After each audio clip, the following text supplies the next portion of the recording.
started talking about loops. We know our third day of loops. But I thought I would go through the math of cyclic coordinate descent, talk a little bit about how loops get put, how a whole loop procedure gets put together. We did that in a little bit in the Rosetta workshop on Monday. And then I want to talk about the kinematic closure routine a little bit, which has more math.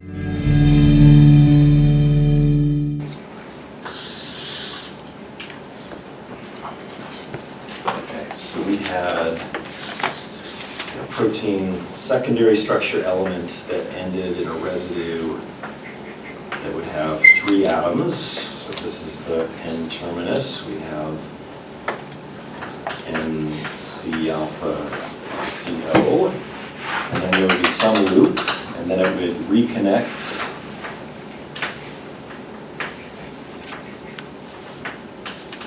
to a part of a backbone on another piece of the protein. So we go over the C terminal, and we were going to call this residue 0. We call this one residue N.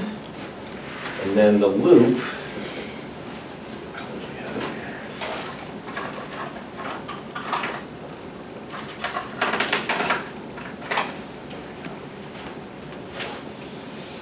would go through and have residues 1 through N. So we'd have 1, 2, 3, all the way, and then we'd have residue N would be duplicated in the loop. And we'd have those same 3 atoms, the N, the C alpha, and the C. So we have 3 atoms in the loop itself. We're going to be moving the loop around, so we're going to label these atoms as mobile atom 1, mobile atom 2, and mobile atom 3. And then we want these to superpose on fixed atom 1, fixed atom 2, and fixed atom 3. We want to minimize the gap, meaning we want to minimize this score. The distance from F1 to M1. So the fixed atom 1 is where M1 wants to be, so we want to take that distance, square that, add the distance of F2 to M2 squared, plus the distance from F3 to M3 squared. Right? So that would be a function that if we get that to 0, then these 3 atoms will directly superpose on those 3 atoms. We'll have closed the loop. So F equals fixed, M equals mobile, 1 equals the nitrogen, 2 equals the C alpha, and 3 equals the carbonyl carbon.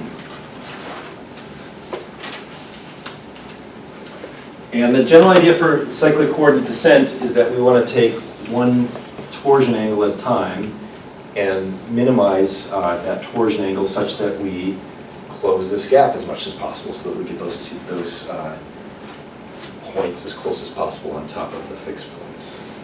All right.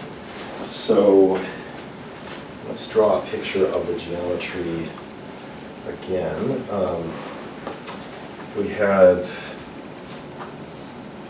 We look at a single phi angle in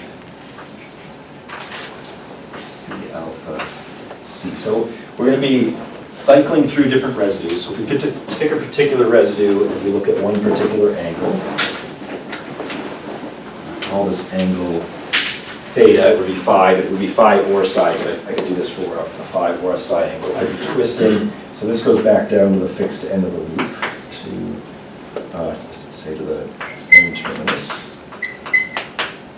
And then from that C out, from that carbonyl carbon, there's going to be the rest of the loop. We'll continue along. The rest of that loop I'm going to keep fixed during this particular calculation.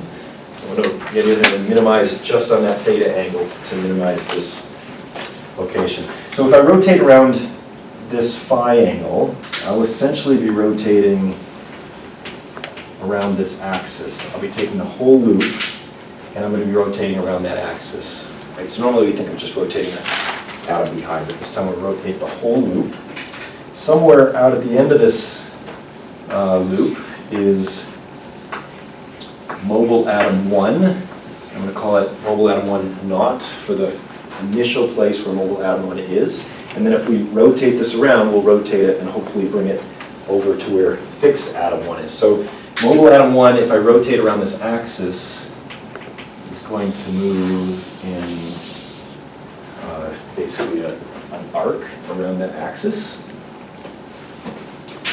And if, let me make this a little bigger. Make it easier to see.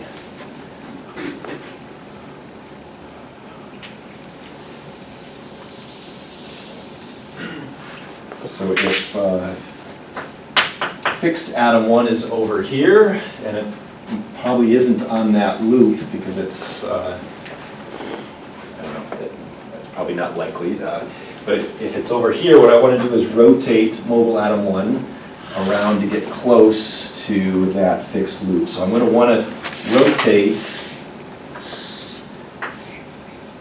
through this angle theta that I'm rotating that C alpha bond to put mobile atom 1 in a new location. And then we'd be able to look at this distance between mobile atom 1 and fixed atom 1.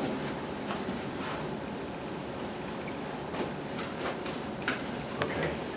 And then we have the same thing for mobile atom 2.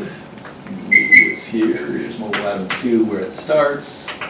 And let's see, there's some radius here from the center. Mobile atom 2 would also be off of the center, and we could take that. And we have to rotate it around on the same angle theta. And same thing with the mobile atom 3. So all three atoms will be moved around through the same angle theta, and then each one would have this distance between the new placement of the mobile atom and the fixed atom. Okay.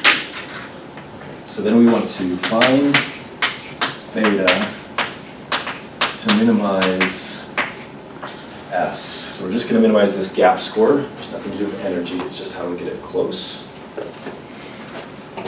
So let's look at this distance F1M1. The score is the distance between these three pairs of atoms. So F1M1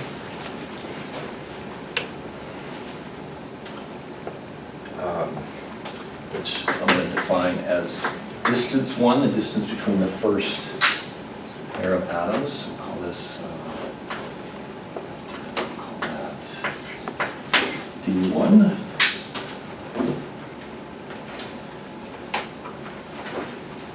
So,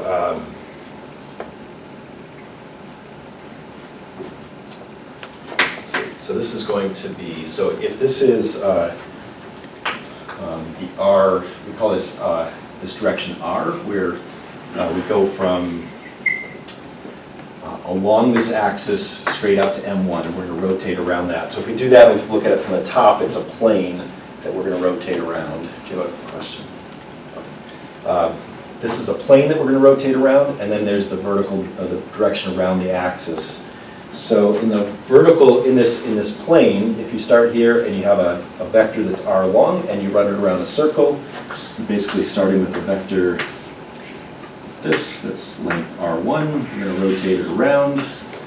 As you rotate it to theta, we can use the sine and the cosine to tell the distances in the r direction and in this direction perpendicular to r. So D is going to be in the R1 direction, the length R1 times cosine theta. I'm going to call this second direction S hat. So I'm going to call this the R1 hat. We call that S1 hat. And in that direction, it's going to be R1 sine theta, right? So I have the length, and if I move around, the x-coordinate's going to be cosine, the y-coordinate's going to be sine.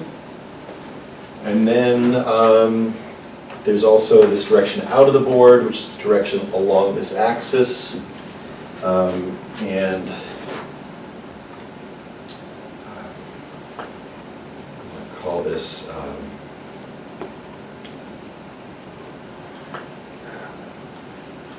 minus F1, the coordinate of F1. I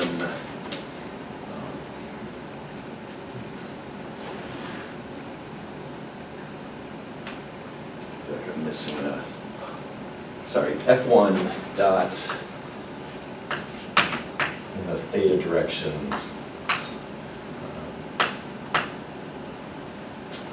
And then with a theta in the theta direction. So there's the R direction, the S direction, and then this theta direction along the axis. This is the theta direction. And then we would dot this F1 minus M0.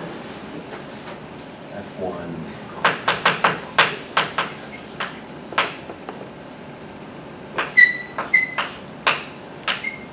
theta hat.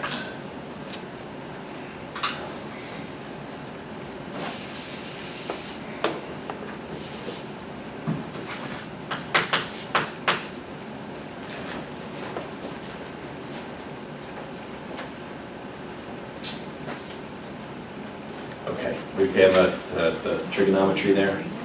Yeah? Is that an M0 down there or an M1, just to make sure? Well, it doesn't matter, because in the theta hat direction, along the axial direction, it's the same. Rotate it along. That's going to go away in a moment.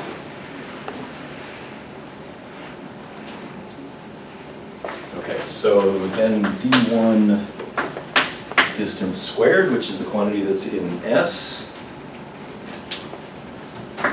is going to be, this is an x, y, and z coordinate. We just have to square the x, y, and z coordinates of each.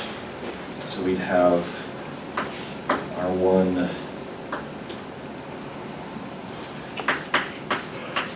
cos theta minus F1 R1, F1 dot R1 squared plus R1 sine theta minus F1 S1 quantity squared plus F1 dot theta hat quantity squared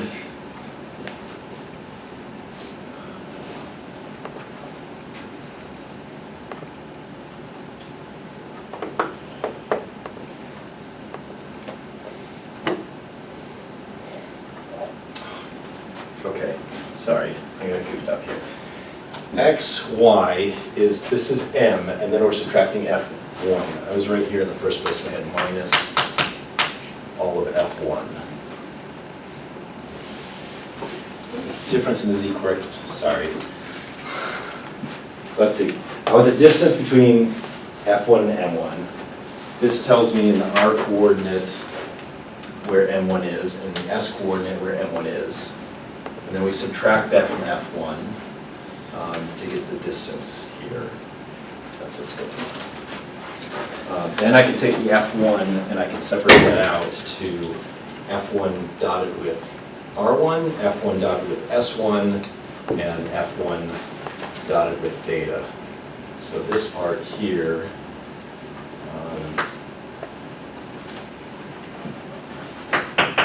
F1 equals F1 dotted with R1 plus F1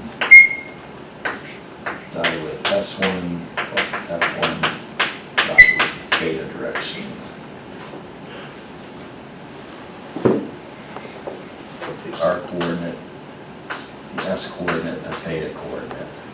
So then the R coordinate, here's the R coordinate, the cosine minus the F1 dot R. Here's the S direction, and here's in the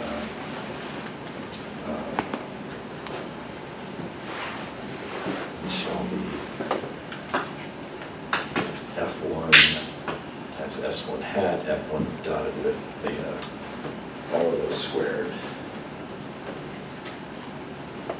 Okay, now I'm going to collect these terms, R1 squared cosine squared theta here, and then here I've got plus r1 squared sine squared theta, which is conveniently going to go with cosine squared plus sine squared. We'll go to 1. I'm going to have minus r1 cosine theta times f1 r1, which minus 2 of those, minus 2r1 cosine theta times f1 dotted with r1, minus 2r1 sine theta times f1 dotted with s1. And then f dot r squared plus f dot s squared plus f dot theta squared. This is essentially the x coordinate squared plus the y coordinate squared plus the z coordinate squared. This is going to give us plus f1 squared, where f1 is the norm of vector f1.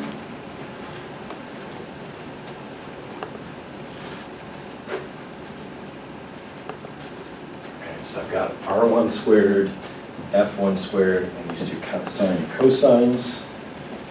We repeat for D2 and D3. So this is all done for mobile atom 1.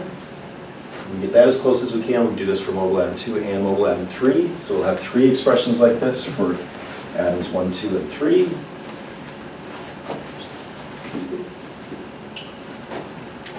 Sorry, what was little f1 again? Say again? What's little f1? Yeah, let's see. This is the vector f1 in the dotted in r. It tells you the r coordinate of f1. This is the s coordinate of s1. This is the theta coordinate of s1. So this is like the x, y, and z coordinates. So the squared here, x squared plus y squared plus z squared is the norm. That's the whole norm of that vector. Yeah.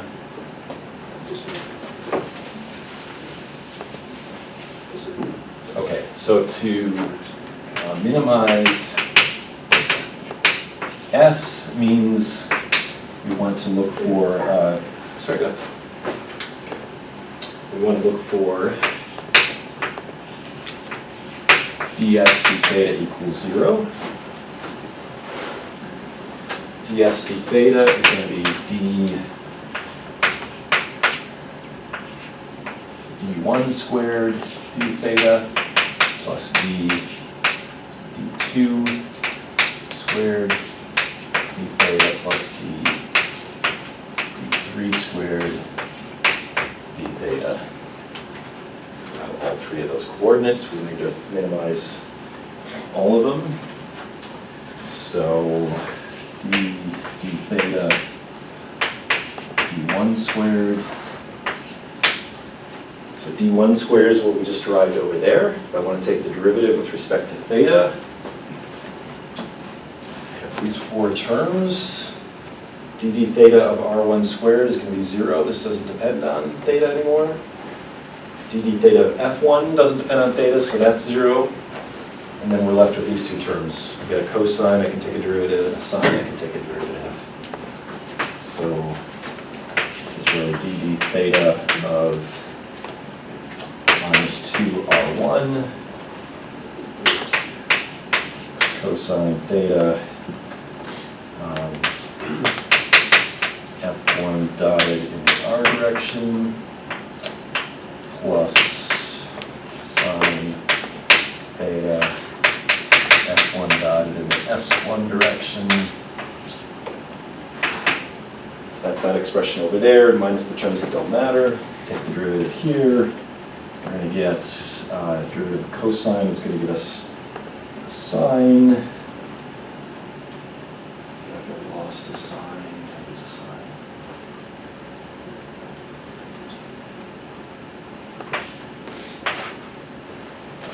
Minus 2. Minus 2.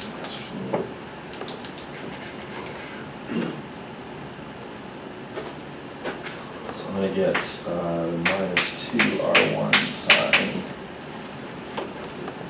No, that's the sine. Derivative of cosine is minus sine theta. F1 r1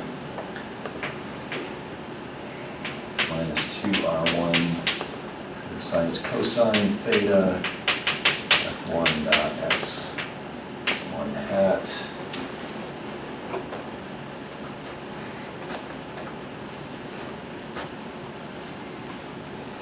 And then we'll sum over these for I equals 1, 2, 3. So we get an expression like that for, again, atom 1, atom 2, and atom 3. And we'll sum them all up. We're going to end up with this coefficient of f1 dot r1, this coefficient of f1 dot s1. We're going to end up, and this is sine and cosine, and we want this whole thing to equal 1. So we do a sum of this, and we'll get sum from I equals 1 to 3, 2ri, sine theta fi dot ri, minus sum I equals 1 to 3, 2ri, cosine theta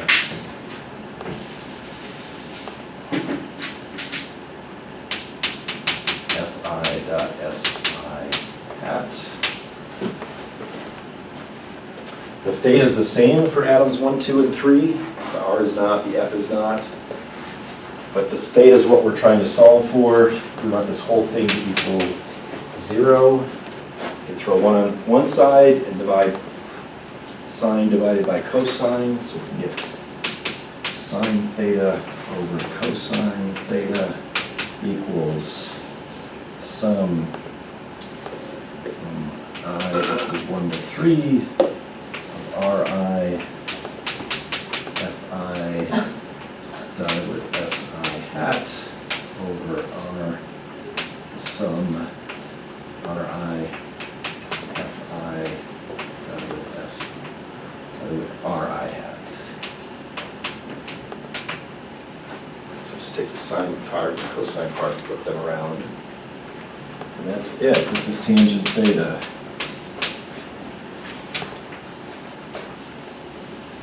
Okay, sorry for so much math and so much notation.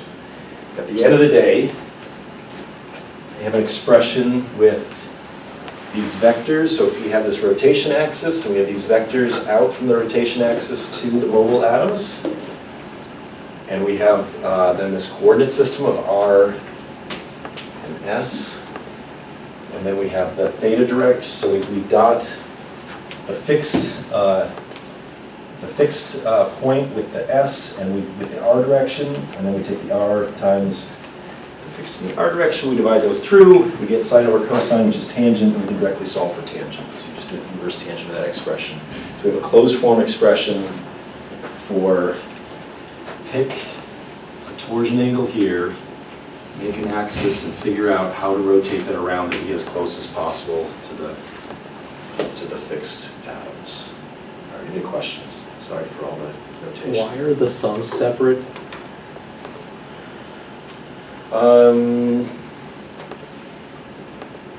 Because, well, I guess what I want to do is pull out the sine and pull out the cosine so that I can divide them out and just distribute it across.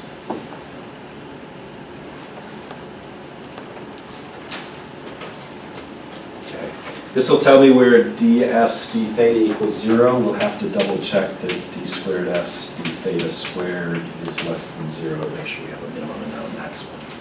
So we can do that by hand. Or, well, it turns out tangent is not, you'll get multiple answers, right? So inverse tangent, so you'll have to check which answer is the right one. There are some alternate ways you can do it by plugging in the coefficient of the sine and the coefficient of the cosine and using the tan2 function that will tell you exactly what comes out. That's what we do numerically. Okay, so then I think we went through the big algorithm last week, which is that we will simply iterate one angle at a time from the first phi angle through the last psi angle, and then do this calculation, find the minimum, the best phi or psi that we minimize this and just go one at a time, and it just slowly cranks down until it closes or fails to close. That's the basic algorithm. Questions? I erase this and do a couple points on it.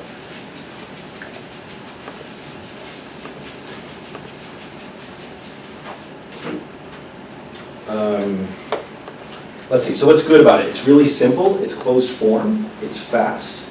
What's not good is there's no energy in here. There's no guaranteeing it closed. It might possibly fail, and I think in their paper it worked like 99.5% of the time, but sometimes the angles are such that it doesn't close. You might end up with phi and psi angles that are bad in the Ramachandran sense. You might minimize and might technically close, but not be in a good place for peptide residues. But this has been a very heavily used algorithm in the field because it's, again, really easy to code up and really simple to do. There's a lot of variations. One, each move we can check a Ramachandran score. This is actually in the original Dunbrack paper. If you pick a new phi psi, but it's not in a good place of the Ramachandran plot, just don't do that one. Skip that angle and then keep going. You can constrain a phi or a psi, essentially by just setting a phi and psi, and again, skipping it as you're cycling through these. You can constrain distances. But really, for this, we just have to use, say, Monte Carlo check, have some kind of score, and after you do each closure step, each iteration, you just check and see if you match the constraint or not. Sorry, the Rama score, how exactly, I guess I was a little confused in part of the, like, how that is actually. Yeah, let's see. So we know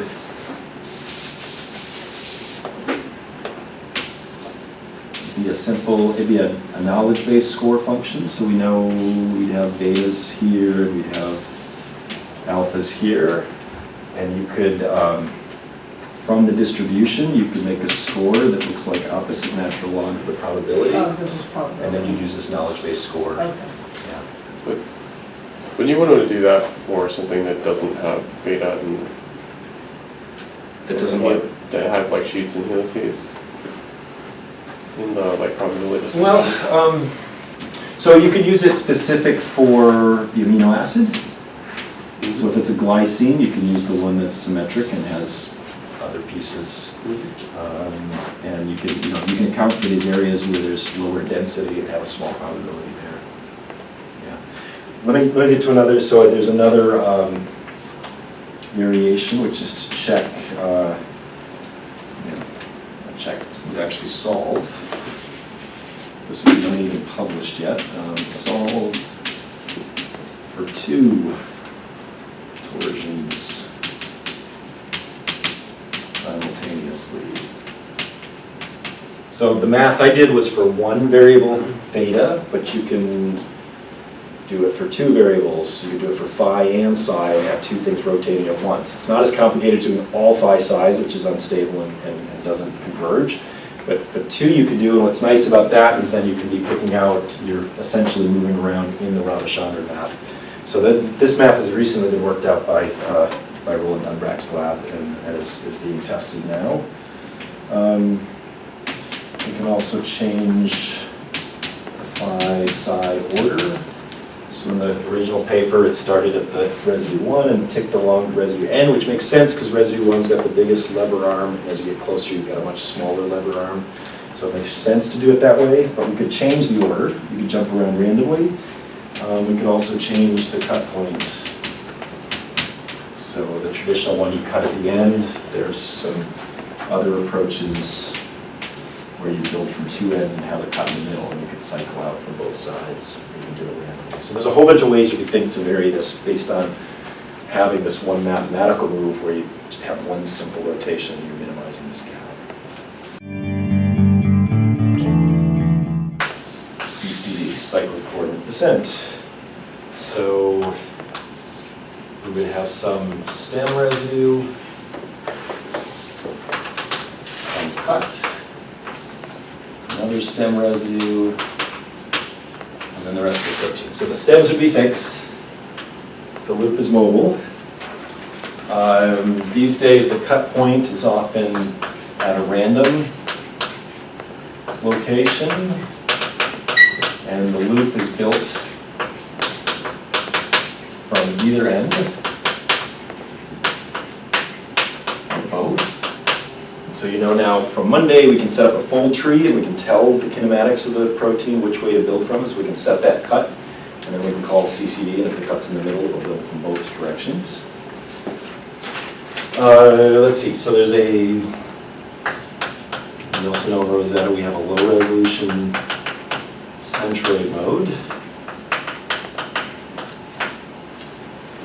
In this case, a move would be a fragment insertion, which we saw way back in the science papers. Okay, we'll figure it out. We would use 9-mer insertions for residue, for loops that are over 15 residues. So if they're really long residues, then maybe we can put 9 residue chunks of fragments in. But as the loop gets smaller, we would use 3-mers for length between 6 and 15. And, oops, I moved the other way. And just 1-mer fragments, meaning you pull phi size out of the Ramachandra map, essentially, for short proteins. Or short loops. And it's basically your Monte Carlo algorithm. We do some random move, so the move would be a insertion of a fragment, a 9-mer, a 3-mer, or 1-mer. We would then call CCD. So if you put a 3-mer or a 9-mer or a 1-mer, we're going to rotate something, we're going to break the loop. CCD, which is going to adjust different angles to try and close the loop. We'll also do a minimization step, which in low res is typically the min-min of the line minimization, where it finds a gradient of steepest descent and goes along that direction one time and then quits. And then repeat in Monte Carlo. That's the general low res algorithm.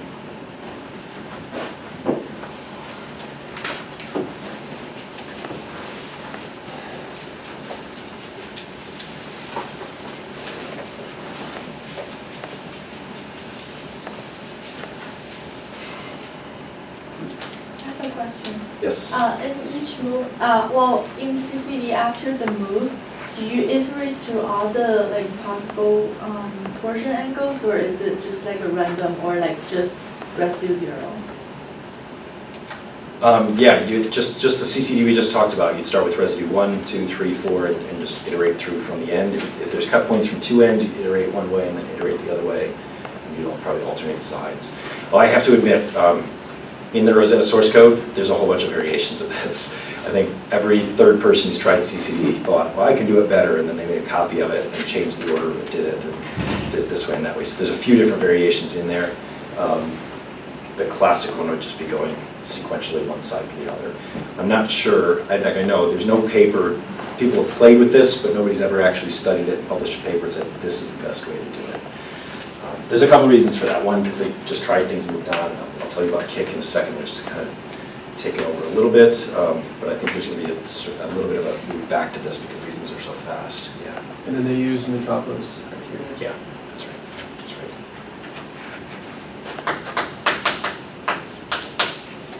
In high resolution, it's the exact same thing. It's a move, CCD, and a minimization, and then a Monte Carlo loop. The only difference is the moves now would be small and shear moves. These things are pretty tight already, so very small phi psi moves. The minimization would be DFP min, Davidson Fletcher Powell, that is like a conjugate gradient. It goes in several different directions. It's the quasi-movement. And there would also be a pack, typically every 20 cycles in the end. So you want to make sure you pack the residues to do the side chains. What else? scoring, we would add a gap score, which would be similar to that S score that CCD used. You just want to see how far is the gap, are they connected or not, and have that get farther away. So you usually put a gap size score in. Really, this is for energy minimization. So at the end, if you've got too big a gap, you probably just want to throw out the model. But during minimization, you want an energy that pulls it together, helps keep it in line. Okay. I think for time, I'm going to skip some of the validation. This is in Chu Wang's article. This is Wang,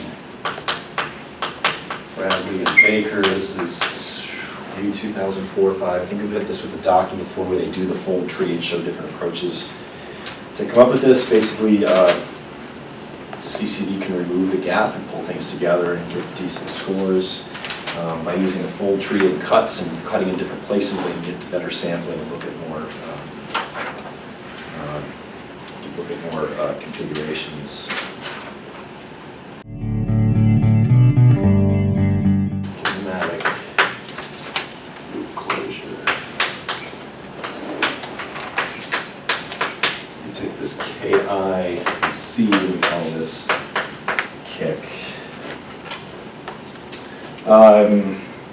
The general routine is like what we've already seen for the traditional, in that we'll make some kind of random moves, we'll close the loop, we'll minimize the loop, we'll pack the loop, and we'll repeat. The only difference is now this closure is going to be different. Instead of CC, we'll put in kick.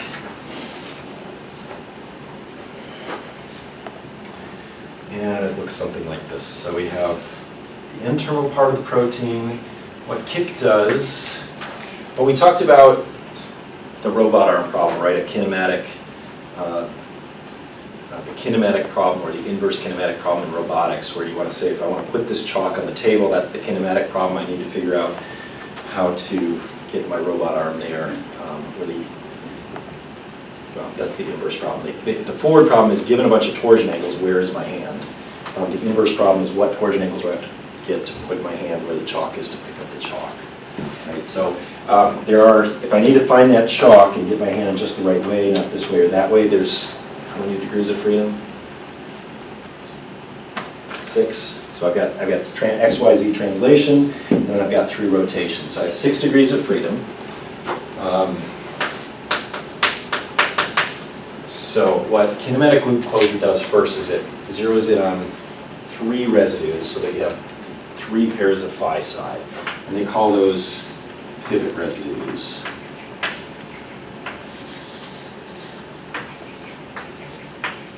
So we choose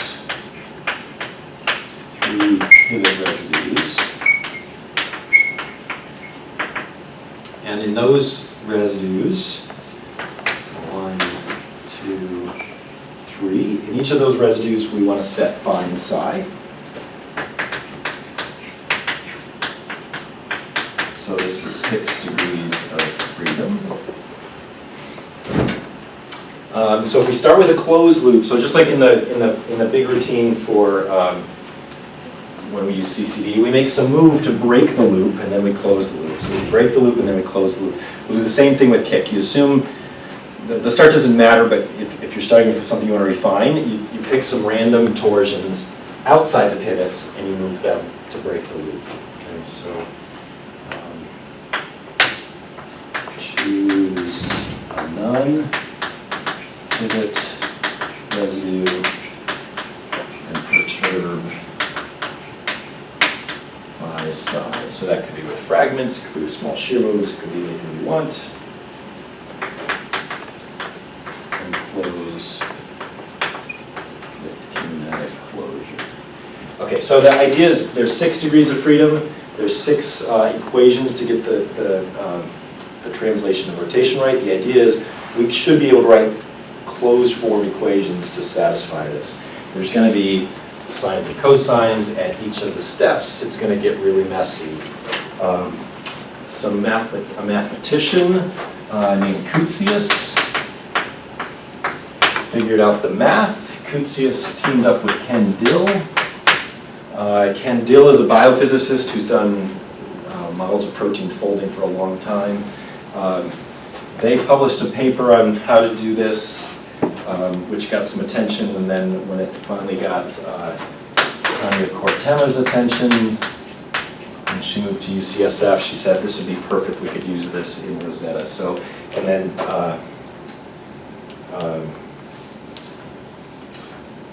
yeah, Dan, the graduate student then is Dan Mandel, who in Tanya's lab put these things together. Okay, so the idea is we take, you get sines and cosines there. They make a transformation. They take tau I divided by 2. You take the tangent of this angle, and we call that u sub I. I is 1, 2, 3 for the 3 pivots.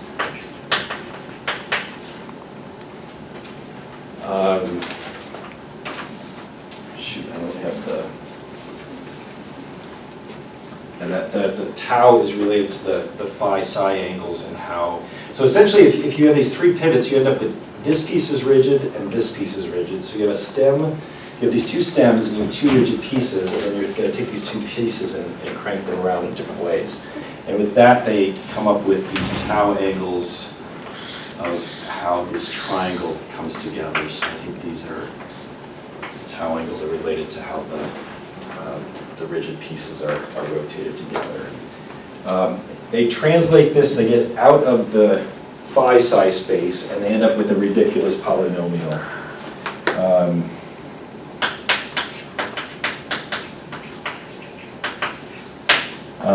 The polynomial, it turns out, has 0 to 16 possible solutions.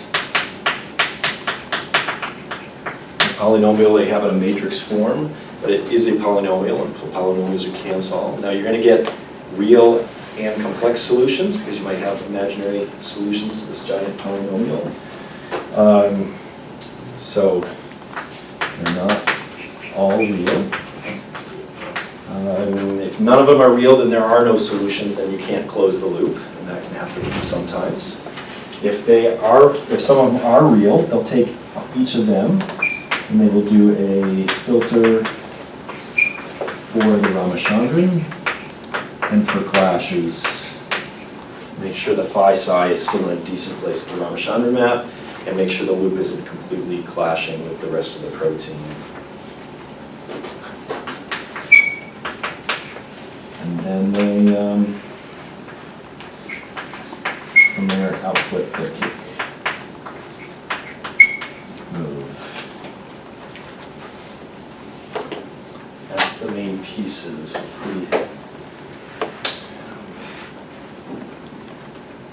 You have a minute, I'll show you a couple pictures from that paper.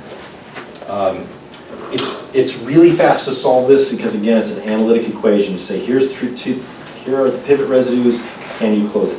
It's not a complete solution of the loop model because you've got several different residues. You're only taking 3 at a time. All the others are fixed, so you don't have the whole thing together.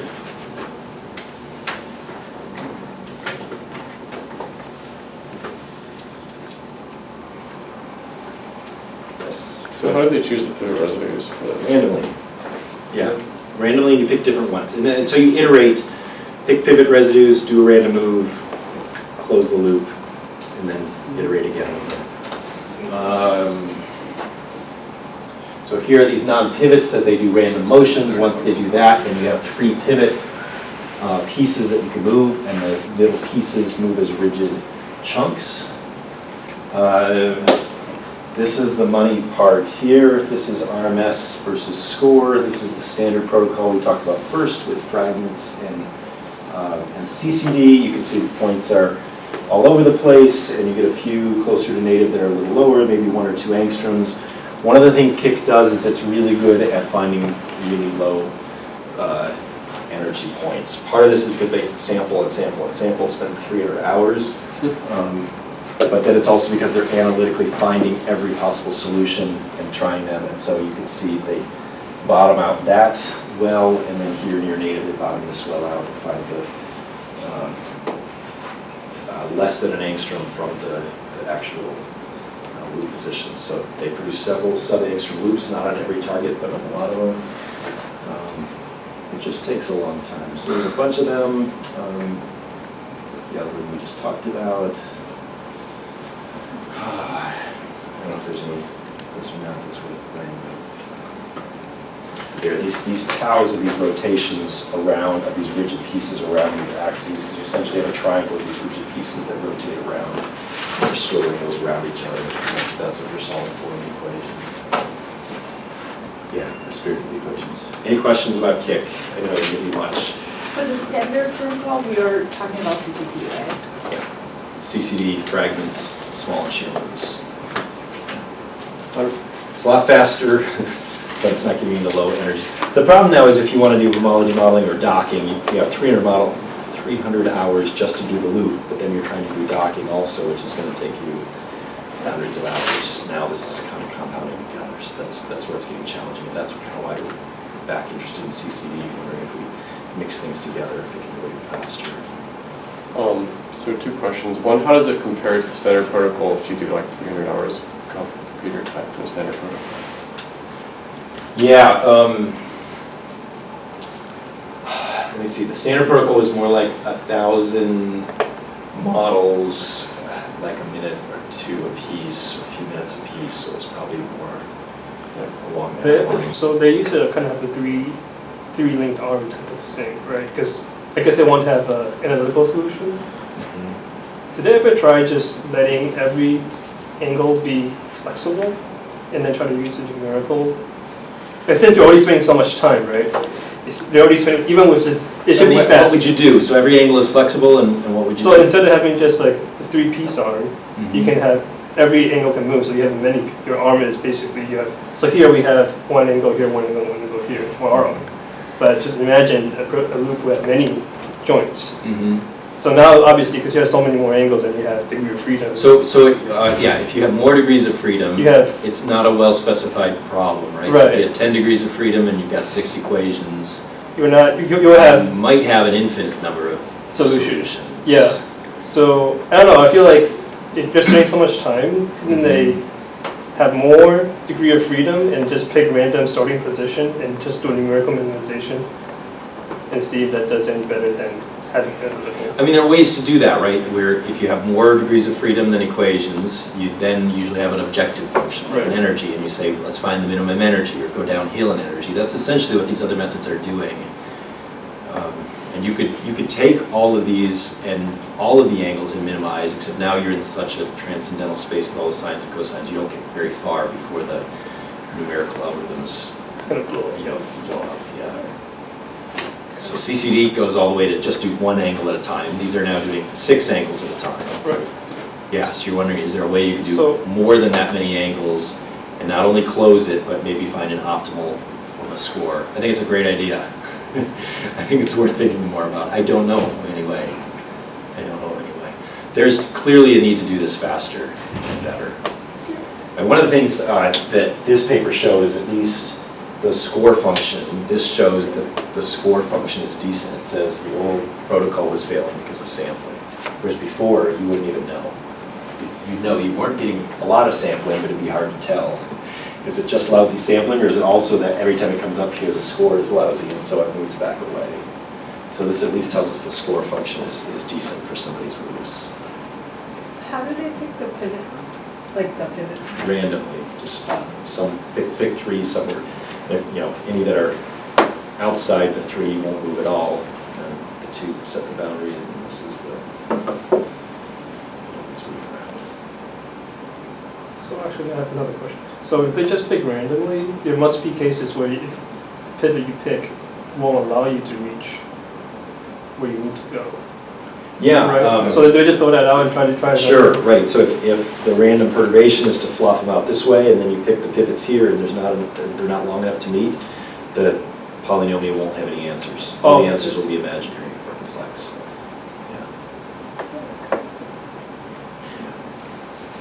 Yeah. So this paper is it's a letter to nature methods. So it's actually one piece of paper. It's 2 pages, one page front and back.